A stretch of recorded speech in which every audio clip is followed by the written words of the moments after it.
짠! 안녕하세요 여러분, 센터입니다. 지금 매장 오픈하자마자 이렇게 매장 불을 싹 한번 킨 다음에 저의 출근 아침 루틴이 뭐냐면, 어제 저녁부터 해서 오늘 아침까지 주문 들어온 물건들 확인한 다음에 택배 포장을 하는 작업이에요. 그리고 나서 택배를 이제 보내야 되는 건데, 요즘에 아무래도 겨울철이다 보니까 생물 주문건이 그렇게 많지는 않아요. 근데 하지만 오늘 주문 들어온 게 인디언 레인보우 한 마리, 토노네그로 한 마리, 이렇게 해서 두 종, 한 마리 한 마리씩 이렇게 포장을 해야 될 일이 생겼습니다. 그래서 이렇게 주문 들어와서 택배 포장을 하는 김에 타란센터에서는 어떻게 택배 포장을 하는지, 그리고 또 어떤 날씨에 여러분들이 주문하는 게 안전한지 이렇게 여러분들한테 알려드리려고 영상을 찍고 있습니다. 지금 영상을 찍는 날이 12월 6일이거든요. 이번 주 날씨 자체가 상당히 좋아요. 그래서 제가 블로그에다가도 이런 날은 택배를 주문하셔도 안전하다라는 식의 글을 작성을 했는데, 그래서 그런지 그런 걸 보고 주문을 하신 분이 있는 것 같아요. 자, 그러면은 지금 거두절미하고 개체 포장하는 법부터 해서 간단하게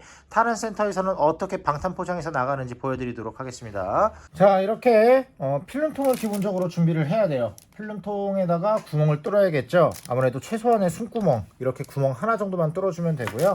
그리고 두 개 이렇게 뚫어주고, 여기에 이렇게 휴지를 준비를 해 놓으셔야 돼요. 보통 컴퓨터 앞에서 지금 제가 작업을 하는데, 컴퓨터 앞에 휴지가 있다고 해서 의심 안 하시면 좋겠어요. 의심할 필요가 없어요. 나는 어떤 용도로 휴지를 갖다 놓느냐, 난 업무 용도로 휴지를 갖다 놓는 거야. 오해하지 마.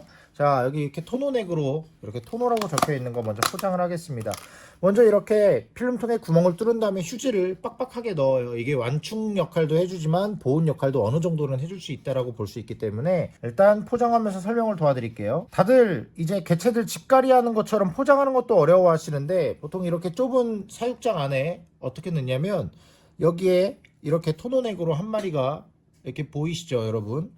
여기에다가 얘를 톡톡 쳐서 건드려서 이제 넣게 하는 거예요. 얘네들은 숨을 구멍이라고 생각하는 이런 좁은 곳에 들어가는 습성들이 있기 때문에 이렇게 해서 물을 안 넣고 이렇게 쪄맵니다. 물을 안 넣는 이유는 아무래도 바깥의 기온이 너무 낮기 때문에, 물을 넣으면 그 기온 자체도, 그 물도 너무 차가워져요. 그건 가장 간단한 상식이죠. 옆에다가 저도 헷갈리면 안 되고, 받으시는 고객님들께서 어떤 종인지 정확히 아셔야 되기 때문에 이렇게 적어 놓습니다. 악필로, 토노넥으로 대충 이렇게 좀 어느 정도 자기가 주문한 게 또 어떤 건지는 알기 때문에 악필로라도 어떻게든 표시는 해 드려야 되고, 하나도 마찬가지예요. 다시 보여드릴게요. 한 마리가 주문이 안 들어와서 다행이에요. 이렇게 이렇게 해서 이제 인디언 레인보우처럼 이렇게, 아유 얘는 또 난리가 났네. 지금 갑자기 제가 뚜껑을 열어서 놀랬나봐요. 구멍에 들어가 있는 애들은 이런 핀셋이 필요합니다. 핀셋으로 얘가 이쪽에 들어갔으니까 이렇게 한번 꺼내서 확인을 한 다음에 여기다가 이렇게 필름통을 갖다 대는 거예요. 갖다 대서 어떻게든 유인을 시킵니다. 자, 유인을 시키면 이렇게 안에 들어가 있는데요. 뭐 잘 안 보이시겠지만 일단 포장은 끝났습니다. 이것도 역시 마찬가지로 입구를 이렇게 점매서 얘네들이 못 튀어나오게끔 만들어 주는 거예요. 그 다음에 뚜껑을 닫고, 여기도 인디언 레인보우 인레라고만 적고요. 그리고 이제 서비스 개체부터 포장을 해야겠죠. 자, 서비스 개체는 마침 탈피한 캐리비안 다이아몬드로 할게요. 캐리비안 다이아몬드를 여기다가 얘도 마찬가지로 유인을 해서 넣습니다. 이렇게 들어간 모습 자 볼 수 있겠고, 이렇게 또 한번 점매서 한 다음에 서비스 스티커, 서비스 스티커를 여기에다가 어떤 종이 서비스로 들어갔는지 생색내는 타임이라 보시면 돼요. 자, 이렇게 생색을 다 끝낸 다음에 이제 아까 보여드렸던 스티로폼 있는 박스 쪽으로 가져가는 거예요. 아까 여러분들이 화면에서 못 보셨던 이런 완충제가 생겼는데, 이거는 말 그대로 완충제예요. 하지만 이걸 어떻게 사용을 하느냐, 여기 안에 이렇게 필름통을 넣습니다. 필름통을 넣으면은 아무래도 완충 역할도 되고 보온 역할도 상당히 많이 되겠죠. 이런 식으로 포장을 하고요. 보통 겨울철 한정해서 이렇게 해드리고 있다고 보시면 돼요. 자, 그리고 이렇게 스티로폼 박스에다가 이제 본격적인 포장이 시작이 된다고 보시면 되는데, 그 전에 이렇게 핫팩을 좀 뜯어놔야 돼요. 핫팩은 항상 밑에 이렇게 대용량으로 써여 있는 거, 이런 거를 좀 많이 사용을 하게 됩니다. 핫팩을 두 개를 사용을 하는데, 어떻게 사용하는지는 영상을 끝까지 보시면은 여러분들이 아실 수 있으실 거예요. 그리고 사실 이 영상은 제 쇼핑몰에 올릴 용도로 찍는 거라고 보시면 되기 때문에, 보통 겨울철에는 택배 폐사 보상이 안 되기 때문에 여러분들한테 이렇게라도 열심히 포장해서 보내드린다라는 걸로 안심을 시켜드리는 거거든요. 이렇게 신문지 소리 때문에 너무 시끄러워서 말을 좀 최대한 아끼면서 하는 거예요. 여기다가 이렇게 가운데다가 넣어 놓습니다. 뭐 물론 여기 안에 들어갈 만한 조그마한 용품들까지 주문이 들어오면 여기에다 같이 넣는 경우도 있지만, 큰 용품들이 들어가 있는 경우에는 또 다른 박스에다가 따로 하나 이중으로 보내거나 그렇게 하는 편입니다. 자, 이렇게 하고 여기에다가 이제 이 사람들이 움직이지 않게끔 이런 식으로 하고 여기 위에다가 핫팩을 하나 올려 놓습니다. 여러분들이 핫팩을 사용하시면 뜨거워질 때까지 막 흔든 다음에 넣으시는 분들도 계세요. 근데 하지만 보통 핫팩은 공기가 닿으면서 이 철가루라고 해야 되나요? 이게 이제 공기중과 만나면서 따뜻해지는 개념이기 때문에 이거를 이렇게만 넣어 놔도 알아서 따뜻해집니다. 자, 그렇게 하고 이 보온 자체를 조금 더 높이기 위해서, 그리고 열 자체도 최대한 가둬두기 위해서 이렇게 신문지를 위에다가 한 겹을 더 쌓아요. 그렇게 해야 열이 밑으로, 그리고 전체적으로 좀 싹 퍼지면서 은은하게, 아니면 따뜻한 열이 개체들한테 전달이 되겠죠. 이렇게 하고 이제 테이핑을 합니다.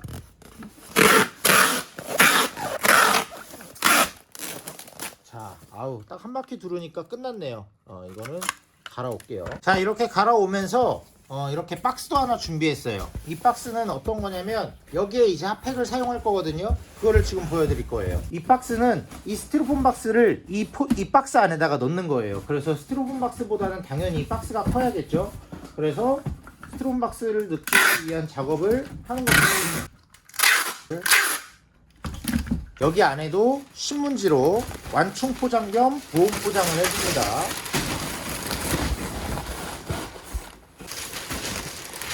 여기에도 신문지를 아낌없이 넣어야 돼요.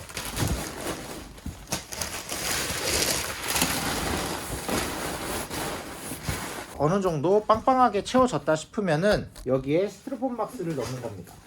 이렇게 스티로폼을 넣고 여기 안에 핫팩을 옆에다 갖다 대줍니다. 보통은 핫팩을 예전에는 제가 이 스티로폼 박스 맨 밑에 여기다가 이렇게 핫팩을 넣고 여기 위에다가 이렇게 올려놨어요. 근데 하지만 냉기는 보통 아래에서 위로 올라오잖아요. 그렇기 때문에 얘가 왠지 빨리 식을 것 같더라고요. 그래서 옆에다가 이렇게 붙여 넣고요. 일단 핫팩을 넣은 부분부터 고정시키는 겁니다. 신문지로. 이렇게 해야 열이 최대한 오래가는 느낌적인 느낌. 뭔 말인지 아시죠, 여러분? 최대한 신문지로 스티로폼 박스가 안 보이게끔 빡빡하게 보온을 시키는 겁니다. 네, 이렇게 신문지의 보온 효과가 여러분 은근히 대단하신 거 아실 거예요. 보통 밖에서 이제 신문지 깔고 주무시거나 신문지 덮고 주무시는 분들도 계실 정도로, 그리고 이거는 과학적으로도, 과학적이 아니라 호기심 천국이나 이런 이제 실험 프로그램에서도 많이 이제 다뤘었는데 이게 증명이 됐죠. 이미 신문지의 보온 효과 기가 막히죠. 그렇기 때문에 신문지는 아끼지 말고 막 넣으세요. 아직까지도 조금 이렇게 공간이 남았어요. 이걸 전부 다 신문지로 채워주시면 돼요. 아마 이 신문지 한 권이 다 들어갈 거예요. 엠보싱의 효과도 있지만 겨울철에는 보온 효과에 더 집중을 하는 거라 보시면 됩니다. 그래서 아까 말씀드린, 예를 들어서 좀 큰 용품들이 주문 들어왔다. 그럼 이렇게 공간에다가 그런 용품들도 조금 채워 넣으면서 공간을 활용하는 거예요. 그러면 여러분들이 생물이랑 용품이랑 같이 주문하셔도 생물도 안전하게 도착하고 용품들도 안전하게 도착하는 그런 이제 일석이조의 효과를 누리실 수 있는, 겨울철이라고 다 단점만 있는 건 아니에요. 물론 단점이 많죠. 하지만 택배 주문하실 땐 그렇게 큰 문제가 없다. 자, 이렇게 엠보싱이 많이 있으면 이렇게 아무리 눌러도 이렇게 다시 올라와요. 여기서 이런 상태에서 택배 포장 테이핑 마지막. 자, 이렇게 열이 빠져나갈 곳 웬만하면 다 막아주는 거죠. 자, 이렇게 택배 포장이 끝났고 이대로 고객님한테 가는 거예요. 이제 고객님 입장에서는 이렇게 받자마자 아, 이거 뭐야, 애들 죽었겠는데 라고 생각했을 정도로 박스 하나만 있는 거라고 생각하시겠지만, 막상 열면은 여러분들 그 러시아 인형 아시죠? 까면 깔수록 계속 나오는 거, 걔네들처럼 계속 까면 깔수록 나옵니다. 그러면 여러분들도 이제 택배 해체를 하면서 나름 재미있는 택배 해체를 또 하실 수도 있고, 이렇게 하면은 여러분들도 안전하게 겨울철에도 주문이 가능하다. 근데 하지만 여러분들, 제가 말씀드리는 그 주문의 기준에 대해서 말씀을 드릴게요. 날씨가 사실 최저 기온이 영상일 때, 그때 주문해 주시는 게 가장 좋아요. 여러분들이 날씨 어플을 봤는데 최저 기온 온도가 영상 0도다 아니면 영상 1도다 뭐 이러면 사실 주문해도 큰 문제는 없어요. 근데 여러분들이 보셔야 되는 건 내가 주문한 날짜의 날씨를 보는 게 아니라 그 다음날 날씨를 보셔야 돼요. 내가 월요일날 주문했다 그러면 화요일날 내가 물건을 보통 받잖아요. 그럼 화요일날의 날씨를 보시는 게 맞습니다. 화요일날의 날씨가 최저기온이 영상이다 그러면 주문하셔도 돼요. 근데 하지만 화요일날의 날씨가 영하다 그러면 웬만하면은 주문은 피해 주시고, 보통 그런 날에 제가 주문이 들어오면 고객님들한테 따로 전화를 드려요. 전화를 드려서 뭐 너무 이제 좀 딜레이가 될 것 같은 날씨만 유지가 된다 그러면 환불 처리를 해드리고, 아니면은 한 2, 3일만 기다려도 이제 영상으로 돌아가기 때문에 그때 주문한 거를 발송해드리면 어떻겠냐라고 해서 고객님들과 상의를 합니다. 그렇게 해서 상의를 하고 보내드리거나 이제 이런 경우가 있기 때문에 위험하다고만 생각하지 마시고 전화 한번 주셔서 저한테 문의 한번 주세요. 예, 아니면은 쇼핑몰 게시판 있죠. 그런 데다가 문의 주시거나 아니면 저한테 문자나 카톡 주셔도 돼요. 그렇게 하시면은 여러분들도 안전하게 돈 버리는 일 없이 그렇게 택배 포장이 가능하다라는 점 여러분들한테 알려드릴 수 있겠고, 택배 포장 방식은 모든 샵마다 다 달라요. 근데 이제 저 같은 경우엔 유튜브를 하고 있잖아요. 어떻게 보면 장점이기 때문에 이렇게 영상이라도 찍어서 남겨드릴 수가 있다라는 점 여러분들도 알아주셨으면 좋겠습니다. 자, 겨울철에 여러분들 좀 건강한 사육하시고 다음에 또 다른 컨텐츠로 또 찾아뵙겠습니다. 감사합니다, 여러분. 뿅.